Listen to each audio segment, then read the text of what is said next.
Hi everyone, I'm Everton de Oliveira from the Groundwater Project, and we have today another book from an author that I really enjoy reading. That's a personal preference of mine, and he does a great job in all the books that he writes. And today we have another good example of his works.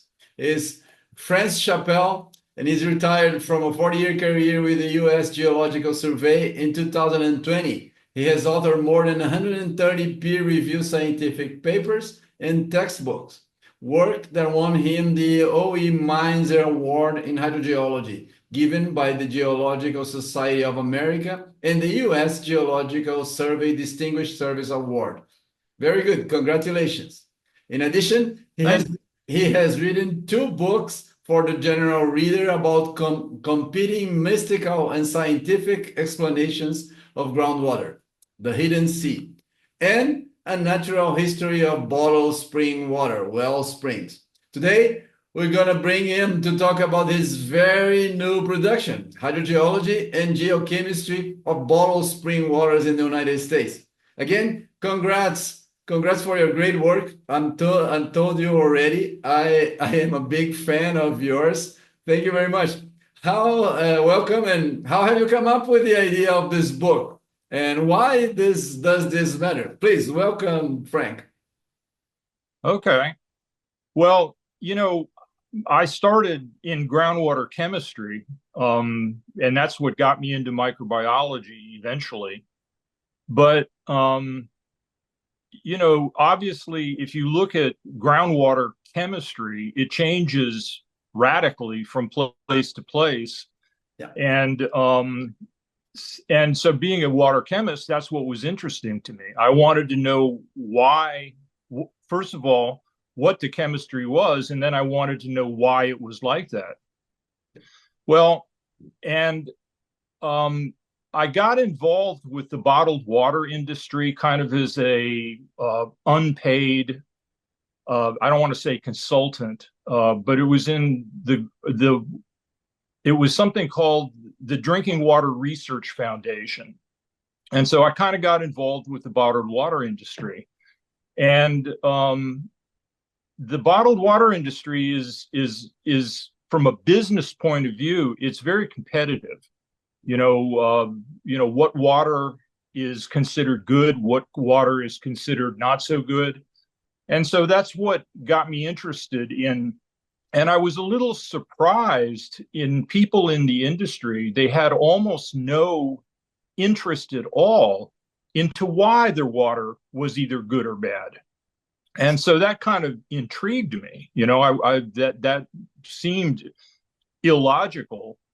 But at the same time, it was said, well, why would that be?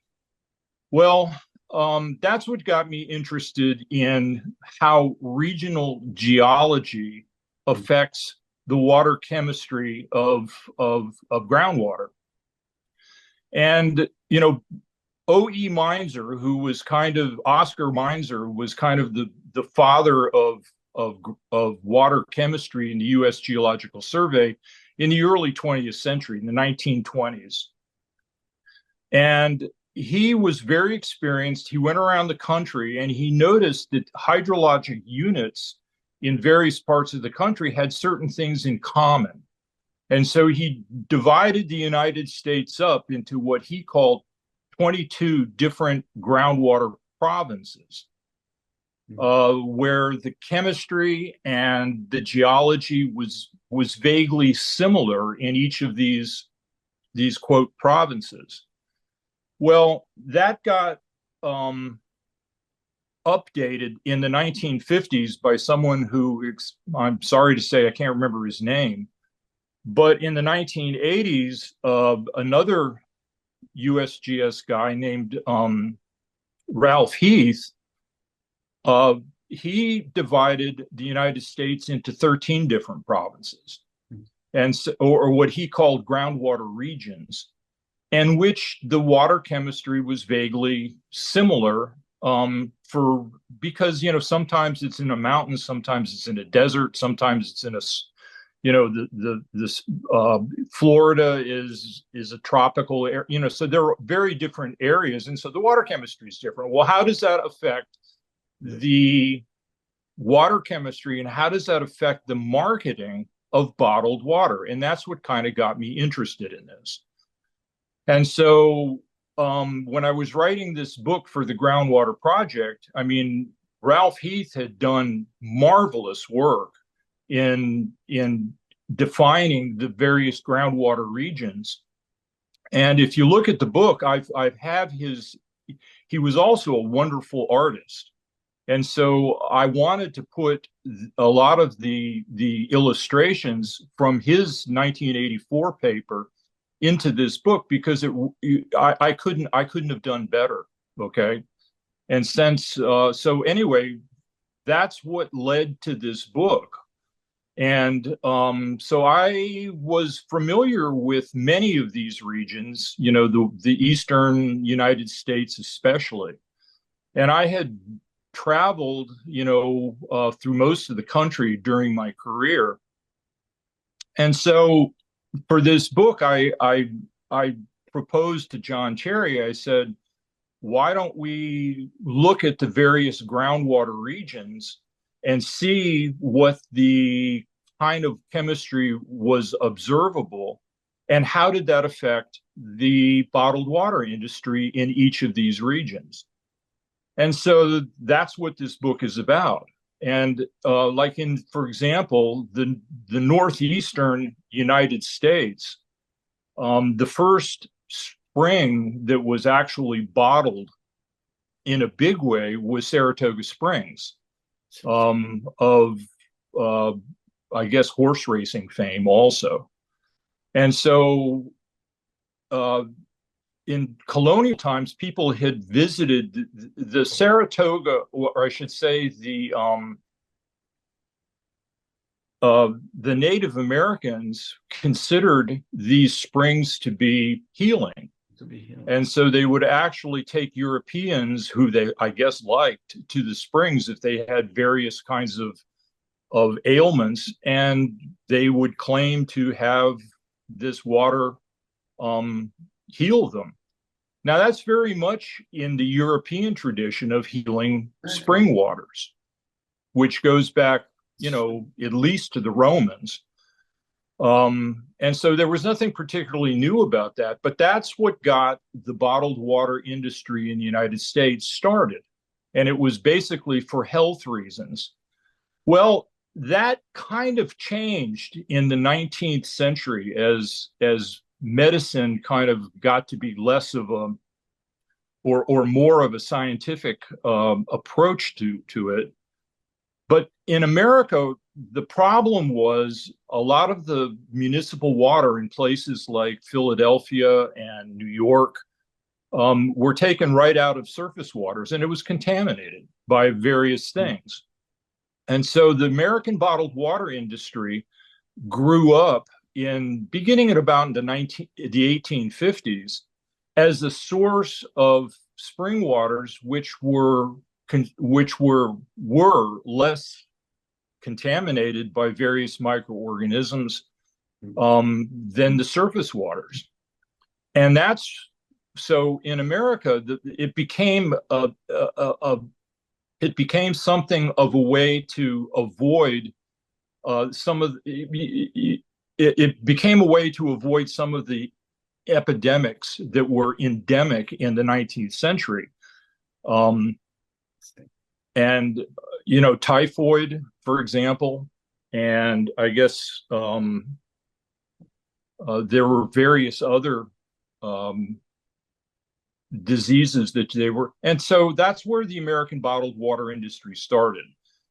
And it started with spring waters. I guess a good example would be Poland Spring, which is in the state of Maine.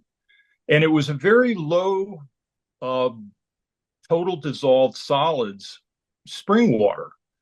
And it was actually interesting because it was basically, it was in a volcanic, it was in a glacial terrain. And so it was essentially almost unfiltered rainwater. So it had a very low dissolved solids content of about 30 or 40 milligrams per liter. And it also had a very low pH, about 5 or 5.5. And so in the 19th century, one of the large industries in the northeastern United States was the whaling industry. Well, the people found out pretty quickly that if they put this spring water into wooden barrels with its low pH and low TDS, that it would actually not spoil nearly as fast as other waters. And that's where Poland Spring got their start in the bottled water industry, was putting water in barrels for whaling. So that's kind of where the United States bottled water industry differed from Europe, in the sense that it was more interested in low TDS drinking water as opposed to mineral waters, which is what many people in Europe actually prefer to this day. Yeah. So anyhow, that's how this all came about. Let me ask you one thing. You believe, I believe you brought a very nice and elegant way to explain the perception of good and bad water. That's nice, put on your book. Could you tell us a little bit about your explanation in there? And does this perception varies from place to place? In the 1980s, the U.S. Geological Survey started a program called the National Water Quality Initiative, NAQUA, National Groundwater Quality. And the idea was to define the quality of water, not surface water and groundwater, in the United States. Well, that's all well and good, but it kind of requires a definition of what is good and what is bad water quality. And it was kind of interesting to me that that really wasn't what the USGS was interested in. The idea was, I think, that all we had to do was analyze what was in the water and use that as a criteria for water quality. Well, that is an objective way to look at water quality, but that's not how people look at it. People are interested in not just the objective, low TDS, high TDS, but it's also what they prefer, okay? Yes. And so there is always a subjective component to, quote, water quality. And this goes all the way back. In the 17th century, there was a philosopher who decided that he could quantify the quality of artwork. He could quantify what was good art and what was bad art. Well, that irritated a guy named Immanuel Kant, who thought, no, that's not the way it works. You have objective characteristics of anything, but you also have the subjective as to whether that pleases or doesn't please people. And so he said, and again, this goes back to the 18th century, that the term quality is not really, it's not quantifiable. It's more, perception of quality is more of an event than anything else. What happens when the objective characteristics of anything meets the subjective desires of human beings. And so that's one reason why what is considered water quality varies so much between individuals and between, the European perception of it or the American perception of it. Is you can never get away from the subjective component of quality. And it was actually interesting. I wrote a paper about that and published it in the journal Groundwater. And the name of the paper was, "What Does Water Quality Mean?" And it was basically to go through and the idea that the USGS could use objective characteristics in order to define quality is something that, well, you can't do it. Okay. And one example was I was visiting a city out west, and they had drilled a well in order to do the for water supply. And it turns out that because it was in the Rocky Mountains and it's a tectonically active area, the water was very warm. Well, it had all the objective characteristics in terms of there weren't any pollutants in it, there wasn't any microorganisms in it. But the thing was, it was 80 degrees centigrade.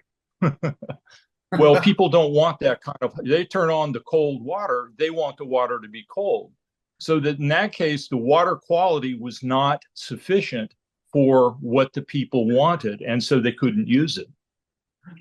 Amazing. That's it. That is interesting. That's quite interesting. But I like the way you put by bringing Immanuel Kant into the game. That was very, very nice. I love it. I love it.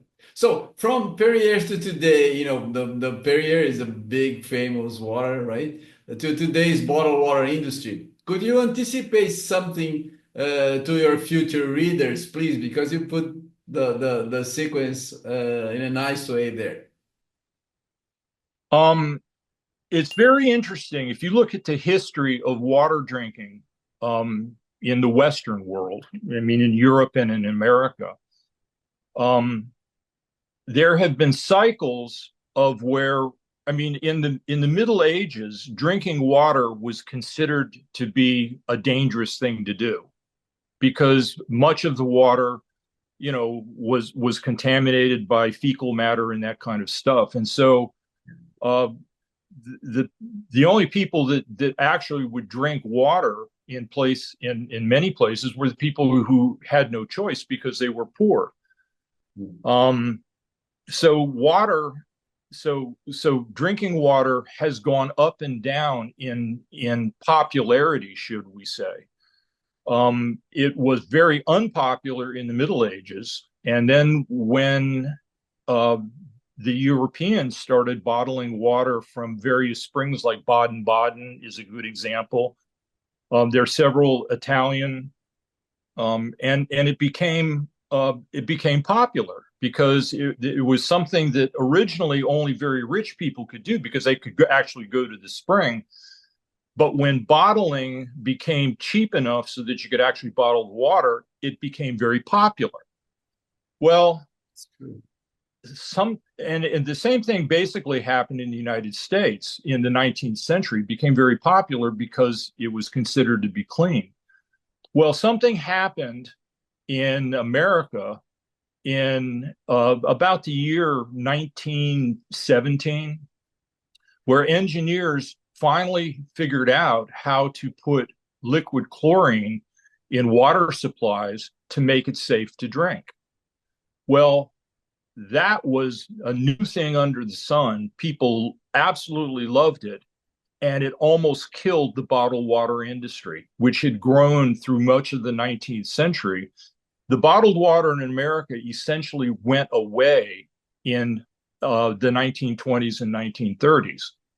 And it went like that until about the 1960s or 1970s, when all of a sudden Perrier water hit the market in the United States and became very popular. And it's really ironic because it became popular in the city of New York. Well, the city of New York has one of the best water quality systems, municipal water quality in the world. And yet it wasn't good enough for the New Yorkers. They wanted to have Perrier, and it was expensive, it was cool, it was European. And so the bottled water industry exploded in the 1970s. I remember I'm a runner, okay, and so in the 1970s I was running the Baltimore Marathon. And I ran the Baltimore Marathon, and you get to the end of the race, and everybody's tired and everybody's thirsty. And there was bottled water. I had never seen it before in my life. And so that's where I first came, and I thought, wow, this is cool. because it was attractive, it was nice, and it tasted great, and I was pretty thirsty too. So anyway, so the bottled water industry grew hugely, and it is still growing now, but it's changing. It is very interesting as to how it's changing. In the 1970s and 1980s and 1990s, it was spring waters, which were very popular. But now what you get is you get a lot of flavored waters. You get a lot of things from different places, and it has, one of the things that I noticed when I was writing this book was that high pH waters have become very popular for some reason, which I don't understand. Either. So what's going to probably happen if I was to predict what the bottled water industry is going to do? There's always going to be a niche for the spring waters and things like that, but the flavored waters, the waters of other things, that's probably where the industry is going. Oh, very nice. Very nice. In one of the IAH congresses in France, we had an experience, that was prepared by the young professionals there.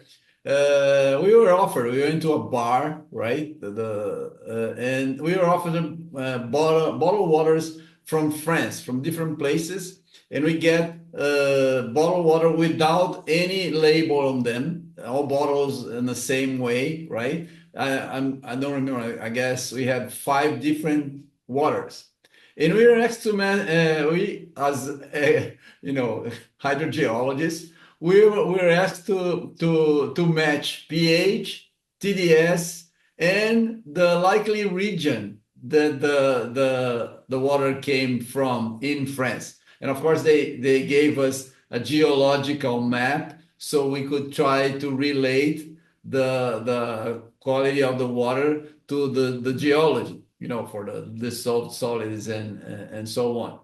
And that was quite interesting. But the waters in France, they have very high TDS, many of them, Right.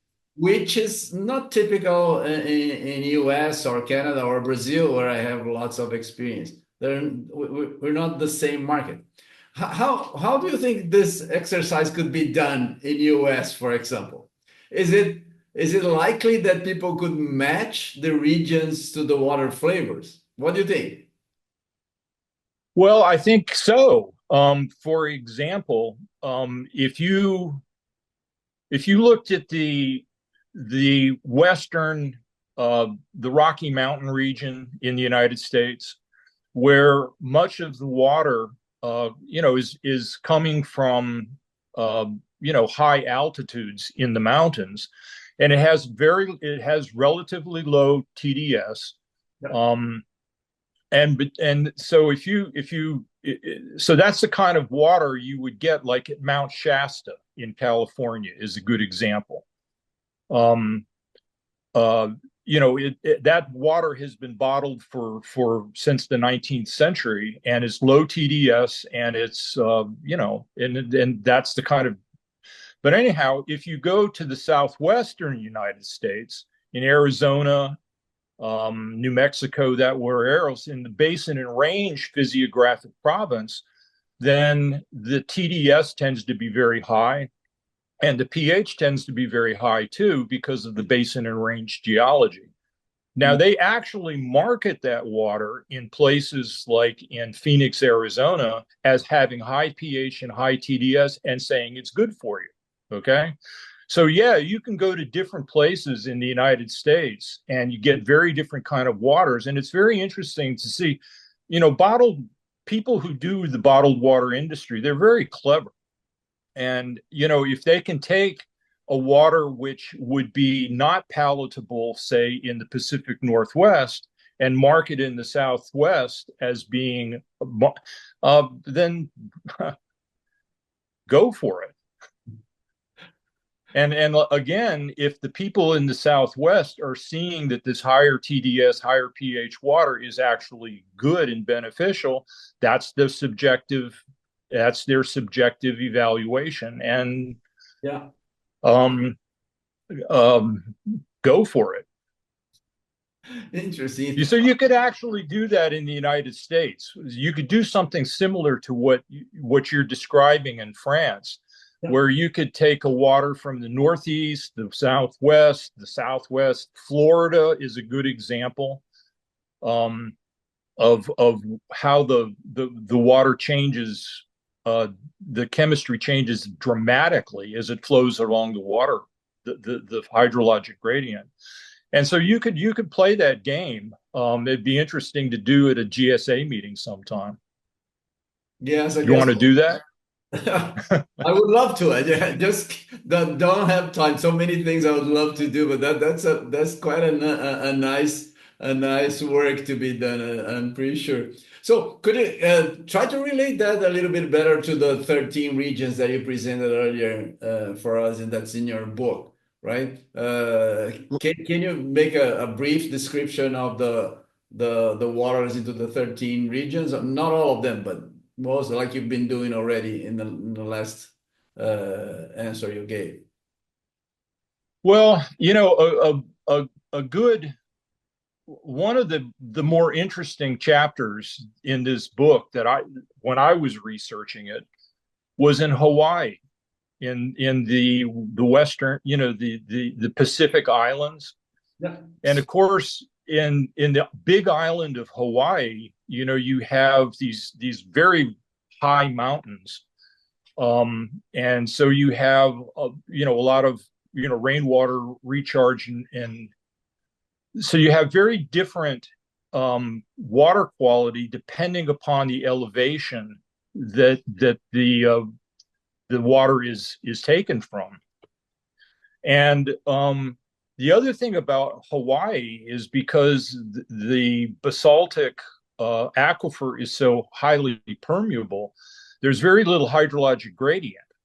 And so if you go, you can't just drill wells in most of part of Hawaii and actually find water. And so you can't just sample the water in order to get an idea of where it comes from. And the hydrologists that study this in Hawaii have come up with some very cool, use of environmental isotopes to say, okay, well, this is the elevation that it was recharged. This is the flow path that it has taken, and this is why the water quality is what it is. And it changes dramatically. The other thing, one of the bottled waters in the Kona region of Hawaii, which is a kind of a desert, so they don't really have a lot of low TDS groundwater. So what they do is they take Pacific Island water, they actually take water out of the Pacific Ocean, they reverse osmosis it in order to get the TDS down, and they actually market it as being Pacific water. And they actually sell that in Kelowna. And it's, again, the thing, people say, oh, well, that's cool. And that's what markets it. And they can make money selling that Pacific Island water. And so, yeah, the thing is every region, all those 13 regions, is going to have somebody somewhere in that region is going to have figured out a way to market whatever that groundwater quality happens to be. And, it could be, high pH, high TDS, it could be low pH, low TDS, it can be all these kind of different things. But somewhere in every one of those 13 regions, someone is able to market that water as bottled water and make a business out of it. Interesting, quite interesting. And what I can tell you, Frank, is that I like reading your book, but I can see that you had fun doing it, which is very good, and it transpires from your book that you had fun doing it. You like what you're doing. That's very nice, and that helps us readers to get to the point on your book. Congratulations. So again, please, our time is up here. Make your final considerations, and congratulations again for your nice book. I hope you have more time and more ideas to bring to us into more books. It will be a pleasure to read, I'm pretty sure. Thank you. Go ahead. Thank you. Okay, thank you very much. I appreciate that. Thank you, thank you. So, guys, we have here Francis Chapelle. The book is very, very nice. I do recommend you to take a look if you're not into the bottled water. Still, it's quite interesting for geochemistry and to learn how things can be organized in a huge country like US. You still have all the provinces that are divided to bring quality and to put a good thinking on understanding water, and make sure you learn that, because water is a big issue in our century, and quality of water distribution, groundwater is going to be up to many more people than we expect. And Frank did a great job for us. Thank you very much, Frank. Congratulations again.